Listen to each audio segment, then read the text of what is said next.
जय माता दी, राधे राधे, जय श्री कृष्ण। आज है हल षष्ठी व्रत, जिसे हर छठ व्रत कहते हैं।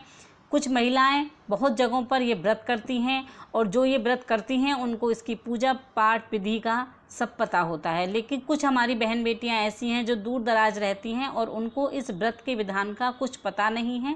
तो आज मैं लेकर आई हूँ ये वीडियो कि ये व्रत किस दिन किया जाता है, क्यों किया जाता है, पूजन सामग्री क्या होती है, इसकी कथा क्या है, इसका विधान क्या है। तो आप पूरी वीडियो देखिएगा जिससे आपको भी जानकारी मिल सके कि हमारे भारतवर्ष में सनातन धर्म में कितने व्रत और त्यौहार होते हैं और कैसे कैसे किन किन चीज़ों का वर्जित होता है व्रत और त्यौहार में। तो सुनिएगा कथा को भी और पूरे विधान को भी। भादों के महीने में कृष्ण पक्ष की जो षष्ठी होती है उसको श्री कृष्ण भगवान के बड़े भाई बलराम जी का जन्म उत्सव मनाया जाता है। इसलिए इस दिन बलराम जी का जन्म हुआ था, तो इसको हर छठ भी कहते हैं, यानी हल षष्ठी भी कहते हैं, क्योंकि उनका शस्त्र है हल, मूसल। बलराम जी का प्रधान शस्त्र हल ही है, जिसे मूसल भी कहते हैं, इसलिए उन्हें हलधर भी कहा जाता है। उन्हीं के नाम पर इस पर्व का नाम हल षष्ठी पड़ा है। इस दिन महुए की दातुन करने का विधान है।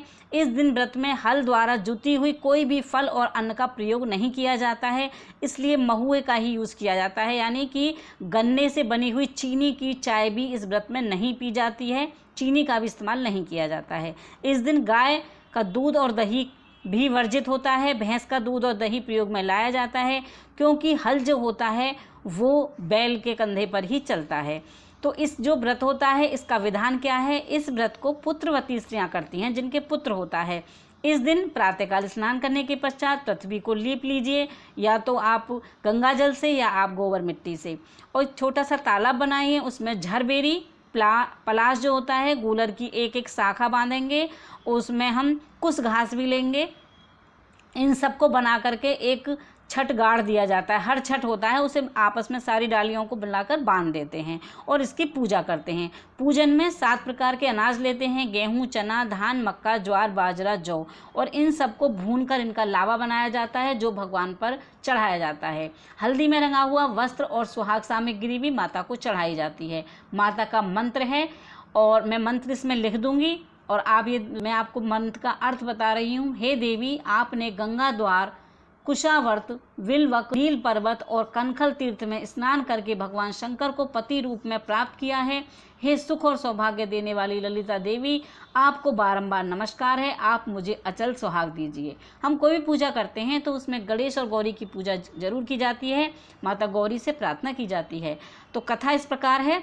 प्राचीन काल में एक गर्भवती ग्वालिन का प्रसव का समय आ गया था। उसे प्रसव पीड़ा होने लगी थी, तो उसने सोचा अगर मुझे भी बच्चा हो गया तो मेरा दूध दही बेचने से रह जाएगा और मेरा बच्चे का जन्म हो जाएगा तो मेरा सामान खराब हो जाएगा, मैं बेच नहीं पाऊंगी।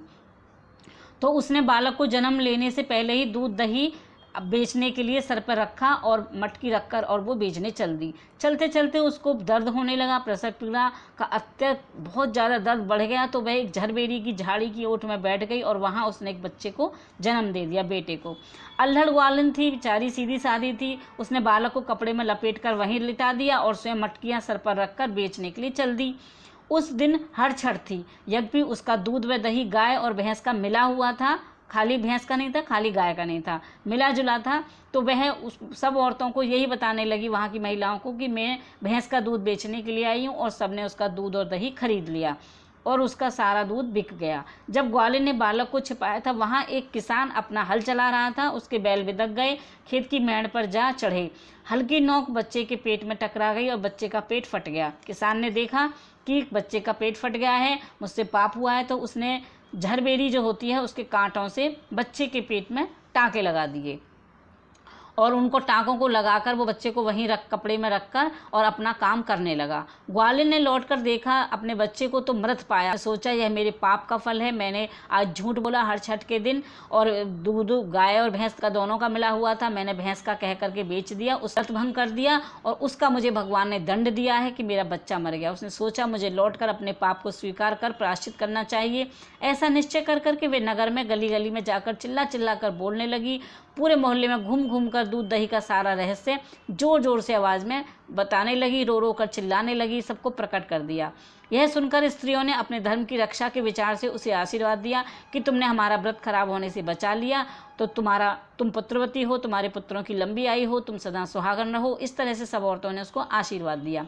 जब वह वापस उसी खेत में पहुंची तो वहां उसने अपने पुत्र को जीवित पाया।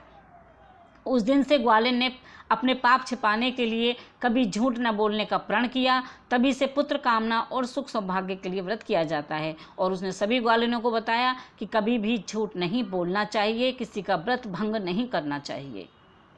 इस प्रकार मैंने आपको हर छठ व्रत का वृतांत पूरा सुनाया, कथा भी सुनाई, पूजा विधि बताई। आपको वीडियो अच्छी लगी हो तो प्लीज़ लाइक कीजिएगा। इसी तरह से मैं अपने चैनल पर अच्छी अच्छी जानकारियाँ आप लोगों तक पहुँचाती रहूँगी। टिल देन बाय बाय, जय माता दी। सनातन धर्म के व्रत त्योहार रीति रिवाजों से जुड़ने के लिए, जानने के लिए आप मेरे चैनल पर बने रहिए। और आपको किस व्रत की पूजा विधि, कौन सी पूजा पाठ चाहिए वो कमेंट्स बॉक्स में लिखकर मुझे बताइएगा। उसी की सारी जानकारी मैं आप तक पहुंचाऊंगी।